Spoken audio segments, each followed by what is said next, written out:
तारीख पर तारीख नहीं, मिलेगा इंसाफ। 18 राज्य, 6 संघ राज्य, सुप्रीम कोर्ट, 16 हाई कोर्ट, 5 न्यायिक एकेडमीज, 22 विश्वविद्यालय, 42 संसद और 135 आईपीएस अफसरों के लगभग 4200 सुझावों को एनालिसिस कर एक कानून बनाया गया है। मैं नहीं मानता कोई कानून इतनी विस्तृत कंसल्टेशन की प्रक्रिया से। नए आपराधिक कानून, पुलिस होगी मजबूत। अंग्रेजों के जमाने की जो गुलामी की मानसिकता उससे मुक्ति है, दूसरी सहूलियत देना है, तीसरा इसमें जो एविडेंसेस हैं उस पे काफी जोर दिया गया है, चौथी बात इसमें जो सबसे इम्पोर्टेंट है कि अब छोटे मोटे अपराधों पर जिस तरीके का पहले सजा और मुकदमे की प्रक्रिया थी उसको सरल किया गया है।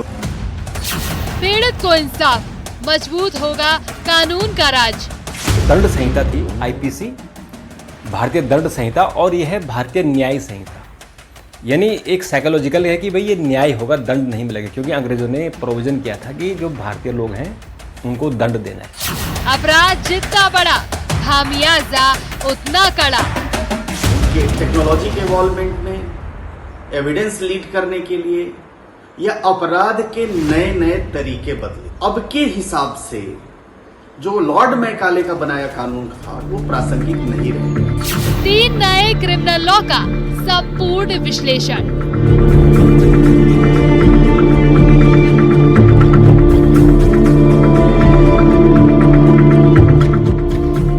1 जुलाई से देश भर में 3 नए आपराधिक कानून, भारतीय न्याय संहिता, भारतीय नागरिक सुरक्षा संहिता और भारतीय साक्ष्य अधिनियम लागू हो जाएंगे।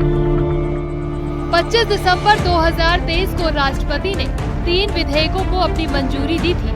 देश के आपराधिक कानून में पहली बार व्यापक परिवर्तन किए गए हैं। सरकार का दावा है कि अंग्रेजों के जमाने के कानून को भारतीय स्वरूप दिया गया है ताकि वक्त पर पीड़ितों को इंसाफ मिल सके और सबूत पुख्ता होकर अपराधियों को सजा दिलाने में अपनी पूरी भूमिका निभा सके।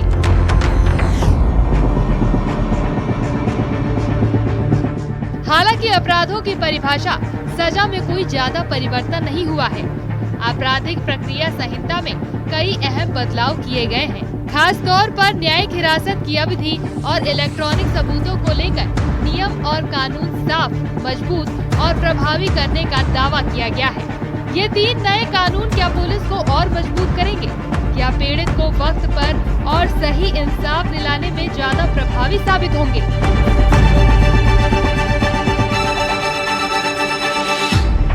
और क्या कानून का राज और मजबूत करने में ये पुराने कानूनों से ज्यादा असरदार साबित होंगे? इन तमाम सवालों को ध्यान में रखते हुए आज व्यक्ति विशेष में विश्लेषण करेंगे देश में लागू होने जा रहे 3 नए आपराधिक कानूनों का।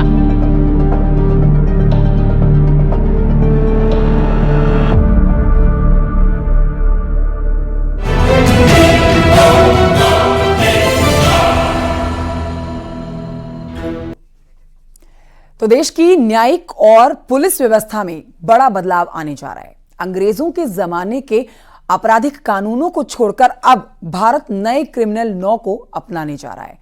इन तीनों नए कानूनों को फोकस में रखकर अब पीड़ितों को इंसाफ मिलेगा। आपराधिक मामलों की साक्ष्य आधारित जांच और तकनीक के इस्तेमाल पर जोर रहेगा। हालांकि इसके लिए न सिर्फ पुलिस को ज्यादा मजबूत अधिकार मिलेंगे, बल्कि साथ ही पुलिस एजेंसियों की जिम्मेदारी भी पहले से कहीं ज्यादा बढ़ जाएगी। साथ ही कोर्ट और न्यायिक व्यवस्था के लिए पीड़ित को इंसाफ के लिए न्याय सीमाएं और जिम्मेदारियों को भी तय किया जाएगा। इससे जुड़ी हुई आपको संपूर्ण और विस्तार से जानकारी देने वाली ये रिपोर्ट दिखाते हैं।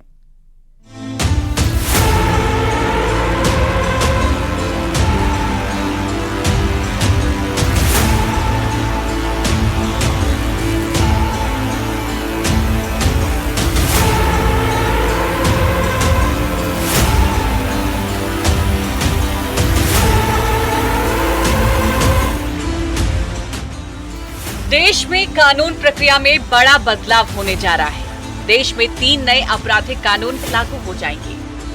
अंग्रेजों के जमाने से चले आ रहे आपराधिक कानूनों की जगह ज्यादा प्रभावी, तकनीक और नए दौर के अपराधों को ध्यान में रखते हुए बड़े बदलाव के साथ इन्हें लागू किया जा रहा है। इन तीनों नए कानूनों में फोकस पीड़ित को इंसाफ, आपराधिक मामलों की साक्ष्य आधारित जांच और तकनीक के इस्तेमाल पर जोर रहेगी। हालांकि इसके लिए न सिर्फ पुलिस को ज्यादा मजबूत अधिकार मिलेंगे, बल्कि साथ ही पुलिस एजेंसियों की जिम्मेदारी भी पहले से कहीं ज्यादा बढ़ जाएगी। साथ ही कोर्ट और न्यायिक व्यवस्था के लिए भी पीड़ित को इंसाफ के लिए समय सीमाएं और जिम्मेदारियों को तय किया जाएगा। नए कानूनों में ऐसे प्रावधान हैं जो न्यायिक प्रक्रिया की अवधारणा को और ज़्यादा मजबूत करते हैं, चाहे वो पुलिस की इन्वेस्टिगेशन हो, आधुनिक तकनीक के आधार पर, या फिर समय रहते इंसाफ दिलाने की बात हो, या न्यायालयों में तय समय के भीतर फैसले करने की बात हो। इन नए 3 कानूनों से न्यायिक प्रणाली के साथ साथ में पुलिस प्रणाली भी दुरुस्त होगी। नए आपराधिक कानूनों में ऐसे कई प्रावधान हैं जो न्याय की अवधारणा को मजबूत करते हैं। वक्त पर सही न्याय के लिए पुलिस और कोर्ट के लिए सीमाएं और जिम्मेदारियों को भी निर्धारित कर दिया गया है। तो वहीं अंग्रेजों के बनाए कानून खत्म हो गए हैं। पहली बार छोटे अपराधों में सजा के तौर पर सामुदायिक सेवा का भी प्रावधान शामिल है। तो वहीं पुलिस विवेचना में तकनीक का इस्तेमाल पारदर्शिता और जांच में तेजी को ज्यादा प्रभावी बनाएगी।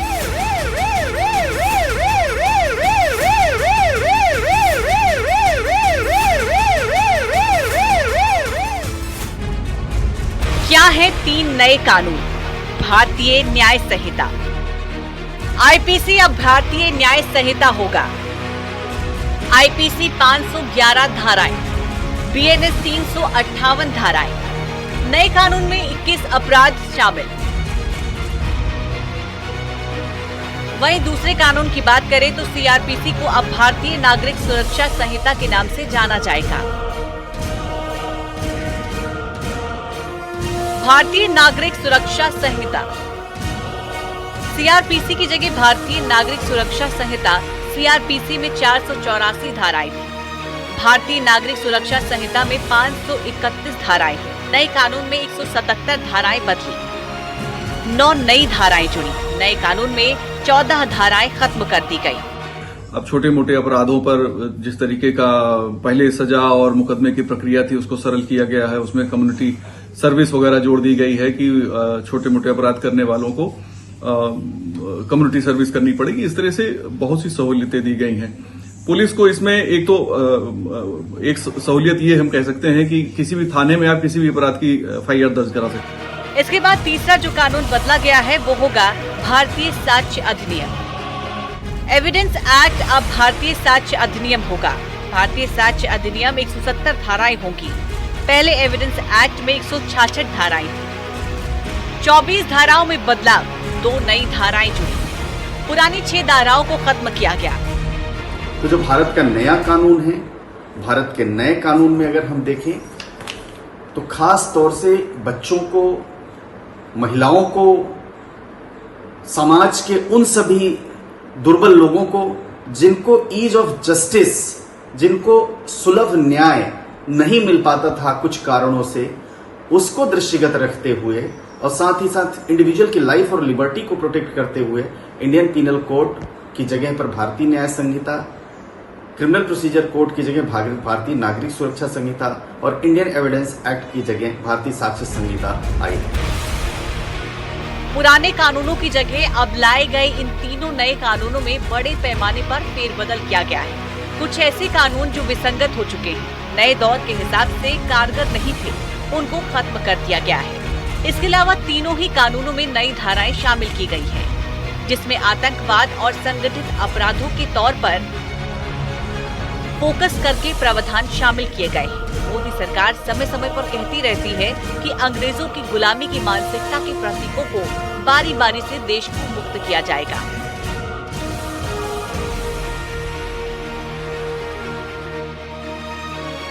इसी कड़ी में अंग्रेजों के जमाने के कानूनों को बदलने की बात भी कही हुई है, जिसमें नए आपराधिक कानून के तौर पर भारतीय न्याय संहिता को लाना तय किया गया है। इंडियन एविडेंस एक्ट को भी अब भारतीय साक्ष्य अधिनियम के तौर पर जाना जाएगा। आईपीसी और नए आपराधिक के बीच बदलाव की बात करें तो अपराधों की परिभाषा और सजा जैसी चीजों में कोई बड़ा बदलाव नहीं किया गया है। आम जनजीवन में भी लोग कत्ल या हत्या को धारा 302 से जोड़कर देखते हैं। नए आपराधिक कानून में अपराध की धाराओं की संख्या बदल दी गई है। अब हत्या की सजा धारा 101 के तहत सुनाई जाएगी। अब धारा 302 में चीन स्नैचिंग या फिर छीना झपटी की सजा मिलेगी। 376 को आम लोग बलात्कार या रेप की धाराओं के तौर पर जानते थे, लेकिन अब बलात्कार की धाराएं 63, 64 और 70 गैंगरेप के लिए होंगी। Bureau report.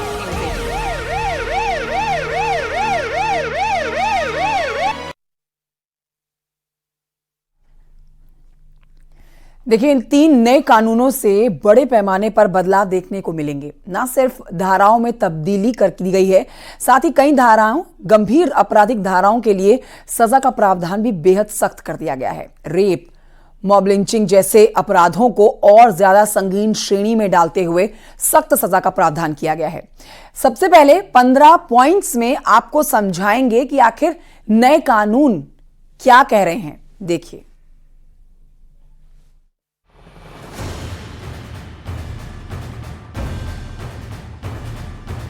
नए आपराधिक कानूनों के साथ ही न्यायिक प्रक्रिया से लेकर कानूनी कामकाजों में भी बड़े पैमाने पर बदलाव देखने को मिलेगा। न सिर्फ धाराओं में तब्दीली कर दी गई है, बल्कि पुराने कानूनों के तहत जो धारा किसी अपराध के लिए तय थी, वो अब किसी और अपराध के लिए तय की जा चुकी है। साथ ही कई गंभीर अपराधों के लिए सजा का प्रावधान भी बेहद सख्त कर दिया गया है। रेप, मॉब लिंचिंग जैसे अपराधों को और ज्यादा संगीन श्रेणी में डालते हुए सख्त सजा का प्रावधान कर दिया गया है। सबसे पहले 15 पॉइंट्स में आपको समझाएंगे कि आखिर नए कानून क्या कहते हैं। एफआईआर से लेकर कोर्ट के फैसले तक सुनवाई ऑनलाइन। ऑनलाइन शिकायत के 3 दिन के अंदर होगी एफआईआर। 7 साल से ज्यादा सजा वाले अपराधों में फॉरेंसिक जांच। यौन उत्पीड़न केस में 7 दिन में जमा होगी रिपोर्ट। पहली सुनवाई से 60 दिन के अंदर तय होंगे आरोप। आपराधिक केस में सुनवाई पूरी होने के 45 दिन में फैसला। भगोड़े अपराधियों पर 90 दिन के अंदर दायर होगा केस। आतंकवाद, मॉब लिंचिंग पर सजा और सख्त होगी। राष्ट्रीय सुरक्षा को खतरे में डालने वालों पर सख्त सजा। राजद्रोह को अब देशद्रोह का अपराध माना जाएगा। धोखे से यौन संबंध पर 10 साल की सजा और जुर्माना। देश में कहीं भी दर्ज होगी 0 एफआईआर, धाराएं भी जुड़ेंगी। 15 दिन में 0 एफआईआर संबंधित थाने को भेजी जाएंगी। ट्रायल कोर्ट को अधिकतम 3 साल में देना होगा फैसला। नए कानून में 23 अपराधों में जरूरी न्यूनतम सजा। पुलिस को और मजबूत करेंगे या फिर जो पीड़ित होंगे उनको क्या इंसाफ दिला पाएंगे? इंसाफ भी वक्त रहते यानी कि कम समय में दिला पाएंगे? इस तमाम सवालों पर विशेषज्ञों से जब बात की गई तो उन्होंने सीधे तौर पर कहा कि इन 3 नए कानूनों से जहां कानून व्यवस्था दुरुस्त होगी, वहीं आरोपी को सजा आसानी से मिलेगी, वहीं पुलिस को भी काम करने में आसानी रहेगी। यानी कि मामले की जो मुकदमे हैं उनकी पैरवी करने में भी पुलिस को इन 3 कानूनों से आसानी होगी। अब आपको ग्राफिक्स के जरिए समझाते हैं कि आखिर धाराओं में क्या बदलाव हुए हैं। हत्या के लिए पहले 302 धारा लगती थी, अब 103 लगेगी। हत्या के प्रयास के लिए 307, लेकिन अब 109। रेप के लिए 376 लगती थी, लेकिन अब 64 लगेगी। लूट के लिए पहले 392 लगती थी और अब 309 लगेगी। धोखाधड़ी के लिए 420 लगती थी, अब 318 लगेगी। वहीं मारपीट के लिए पहले धारा 323 लगती थी और अब 115 लगेगी। छेड़छाड़ के लिए पहले 354, लेकिन अब 74। अश्लीलता के आरोप में पहले 354A, लेकिन अब 75। दहेज हत्या के लिए पहले 304B धारा लगाई जाती थी, लेकिन अब धारा 80 लगेगी। वहीं नाबालिग के अपहरण मामले में पहले धारा 363 लगती थी, लेकिन अब 139 लगेगी। जान से मारने की धमकी में पहले 506, लेकिन अब 351। वहीं आत्महत्या के लिए उकसाने पर पहले धारा 306 लगती थी, लेकिन अब धारा 108 लगेगी।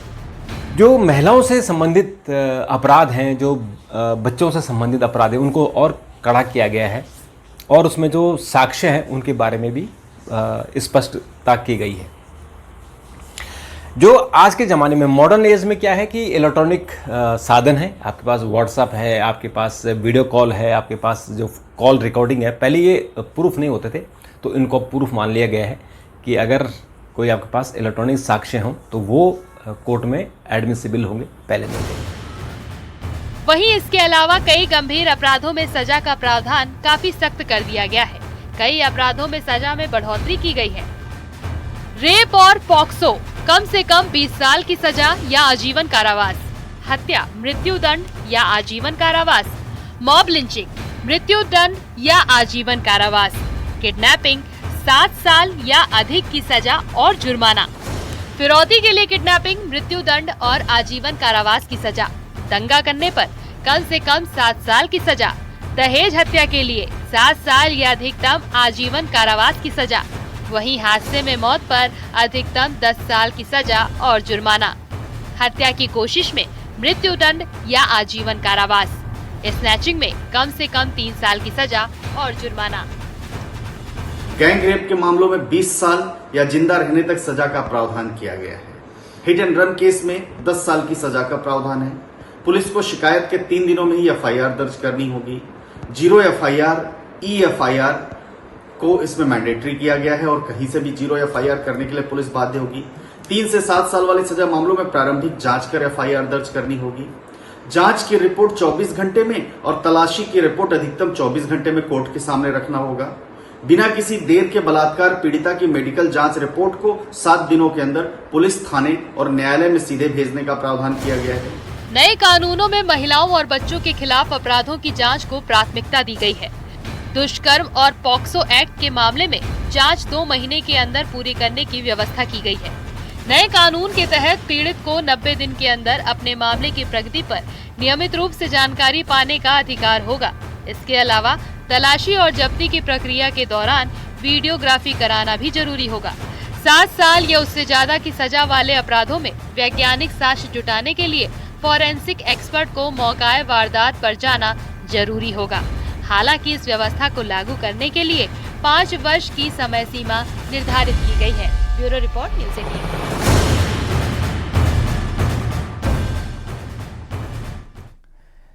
तो देखिए, इन कानूनों का मकसद ना सिर्फ अंग्रेजी दौर की मानसिकता और प्रणाली को बदलना है, बल्कि बेहतर कानून व्यवस्था और नए दौर के हिसाब से पुलिसिंग को भी तकनीक से लैस करना है।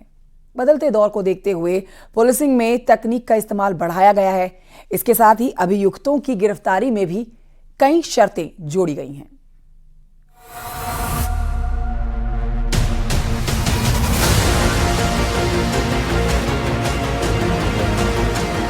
मोदी सरकार हमेशा से अंग्रेजों की गुलामी के प्रतीकों और मानसिकता को खत्म करने के अभियान में लगी रही है।